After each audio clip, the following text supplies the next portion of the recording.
بسم اللہ الرحمن الرحیم۔ السلام علیکم ورحمۃ اللہ وبرکاتہ۔ لاکھوں کروڑوں درود محمد اور آل محمد پر کہ جن کے صدقے اور وسیلے سے اللہ پاک نے ہم پر بے پناہ عنایات جاری رکھی ہوئی ہیں۔ الصلاۃ والسلام علیک یا سیدی یا رسول اللہ، الصلاۃ والسلام علیک یا سیدی یا حبیب اللہ۔ اگر کسی کے پٹھوں میں درد ہو، کسی بھی طرح درد دور نہ ہوتا ہو، اسے چاہیے کہ روغن زیتون لے کر اس پر 41 بار درود خضری اور درود تنجینہ پڑھے۔ اول وآخر 3 بار درود ابراہیمی پڑھے اور دم کر کے یہ تیل مریض کو دے۔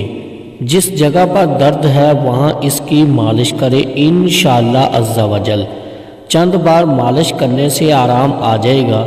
3 دن تک ہر روز مالش کرے، اللہ کے فضل و کرم سے شفا ہوگی، درد رافع ہو جائے گا۔ درود خضری یہ ہے: